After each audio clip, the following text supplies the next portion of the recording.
Yo, this is my boomstick. Look, it really takes away when you keep mooing. Oh shit. Hey everybody, welcome back. Kanan here, and this is my review for one of my favourite Resident Evil games. Probably played it a good few times on different formats, and admittedly with all those hours I sunk into this game, it really hasn't prepared me for Resident Evil VR. Like and subscribe, and let's get into it, shall we? Okay, so I feel like by now everyone knows or has seen something about Resident Evil 4, or at least the flat version anyway. But it was immediately obvious as soon as I went into this game, I was not in Kansas anymore. There are many different comfort options, and as per usual, I don't get sick, so I turned them all off and picked the most immersive mode that there is available. And it's kind of like tailored for people that don't get sick or anything, but it does scale down, right down to having those vineyards and all in front of you, and, you know, not feeling too woozy when you're moving and everything. But I would recommend playing it in the most immersive version that you possibly can, as I think as soon as you start adding all these other things in, you kind of like start losing something from the VR. And trust me, this game looks fantastic. You can see everything, and trust me, it blew my mind from the start. The fact that you can see everything in a VR or virtual reality, and you can go up to things, you can pick things up, you can touch things, you can touch your weapons, you can load your weapons, you know, taking the clip out, putting another one in, taking out your gun, taking out your knife, stabbing up some dudes. Even stabbing the boxes is entertaining within itself.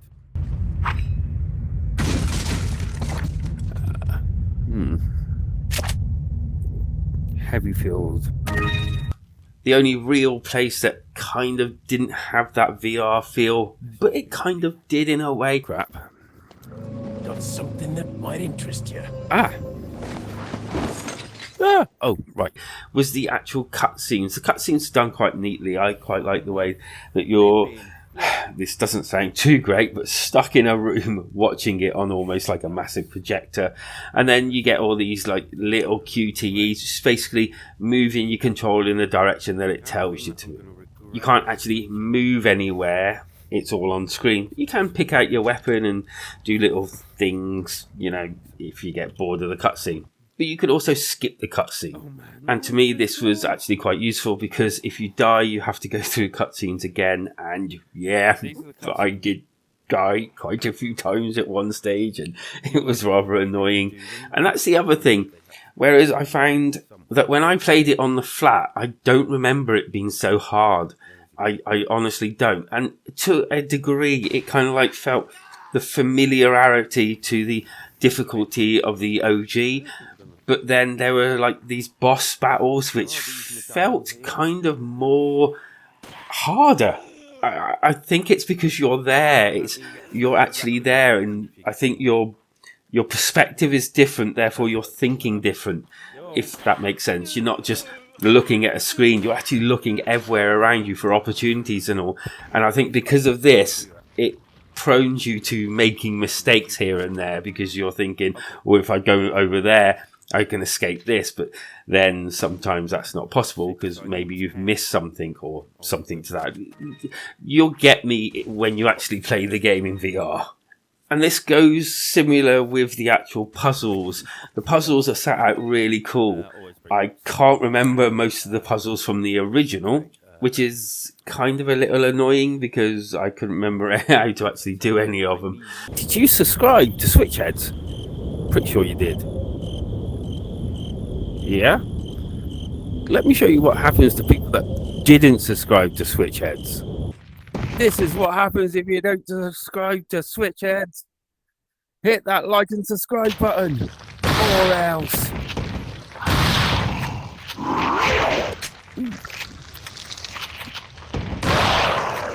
But again, it's in that VR, or, you know, you're surrounded with whatever it is you're trying to, you know, task through. And again, this was really, really neat to do. And whereas when I went into it, I thought this might be a bit of a ball ache, it actually wasn't. It was kind of like unique. using your hands to do all these puzzles, whereas before it was just a button press. Now you're actually doing it. You're pressing, you're turning. Same with the keys and like objects that you need to open doors. You're actually putting them into the places where you need to, or putting the key in and turning. It's really neat. It's hard to describe how cool this is, especially if you've played the original Resident Evil 4 flat version.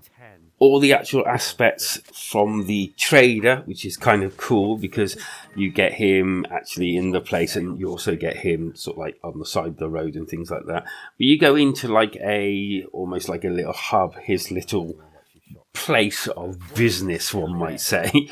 And yeah, you get to like pick things up, buy things, sell things, and all the normal gubbins that you get from the original game. Only you're doing it. You're picking the gun up and you want to like enhance it and things like that. Oh, and that reminds me, the saving of the game, the typewriter, that is just the first time you do it, it does wear off after a while. But the first time you do it, you go in and you actually have to type with your finger the save position, and that for the first time felt epic, especially if you're used to Resident Evil games. To actually do that yourself is just an epic moment.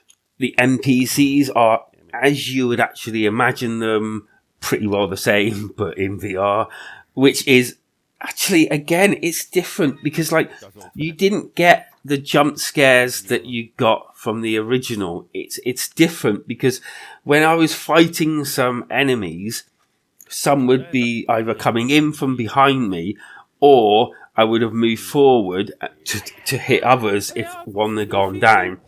And then I remember distinctly several times now that I have jumped.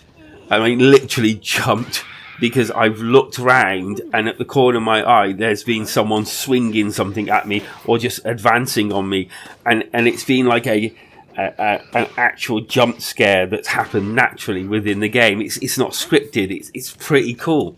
And of course, if you know the storyline, you get the president's daughter, which after a while you actually have her as a companion following you around. Look, it's her, the president's daughter. Hello. Oh, my hand's disappeared. Okay, but she actually follows you. This is weird. Look. Like literally, she scowls at you. Okay, let's go. And this is even interesting because she reacts to certain things. Yes, you have to keep her safe, blah, blah, blah. But yeah, there's some nice touches with her, including like her following your gaze, which is kind of freaky and weird in one way, but pretty cool in another. She's gonna shoot me. There are things that I really don't remember from the original in this one, and it kind of like makes sense, but I honestly don't remember being able to stab fish and pick them up. I might be wrong on this, I probably am, but I don't remember doing it. But I don't remember doing it to this degree, where obviously in VR it's bigger. It's like you can pick these things up, but of course you need storage in your backpack in order to do that.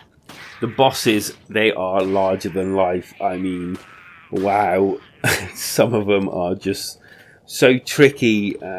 Unfortunately, most of the time it comes down to, have you got enough bullets, and just keep firing them. There are some like odd differences between them and things that you need to do during them, but they're normally either, quick time events or just doing, knifing something on them until you've destroyed them. Again, things are much more fun in VR. Looks wise, as I said, it looks amazing, simply amazing. I can't describe the feeling of being in that world, growing up with this franchise and finally being there, doing this. I mean, Resident Evil 4 is notoriously one of the best, and it also brought new features. And wow, those features really stand out in VR. Sound-wise, again, I actually play most of the game with the music turned down because it's so atmospheric within itself. You just feel like you're in that world. So what would I actually score Resident Evil 4 VR? On the MetaQuest 3, I would definitely say it's different. I would also say that Resident Evil 4 would probably be, for me, a 8 or 9 out of 10 game, straight off, flat. So in VR, it's just elevated so much. I don't think it's a 10 out of 10 game, because I think that would have to be something really special. But I do think it's a 9 out of 10, and it's a must-have. I was umming and ahhing about buying this. I managed to pick it up half price in the sale, and to be honest with you, if I bought it full price, I would probably be just as happy. There is hours of gameplay within this game, and it's if you've played the originals, it's kind of like a blast from the past, and it feels so different in VR that it just feels like a new game. It's like, so what, I've completed it before. I've not completed it like this. Like every other iteration that I've completed, every other console I completed it with, it's just so much more different. It's like playing a brand new game, but kind of knowing spoilers, I guess. But who cares when you're having so much fun? So yet again, we come to the end of another video. Please go ahead and hit that like and subscribe button. Let me know whether you played the original Resident Evil 4, and let me know, even more importantly, whether you played the Resident Evil 4 VR version, and what do you think compared to the OG. I'll now be saying like and subscribe because, well, apparently we have to say these things nowadays. And take care of yourselves out there. It's been a blast. I hope you've enjoyed the video as much as I've enjoyed making it. Be safe, be kind, because life is better when we game together.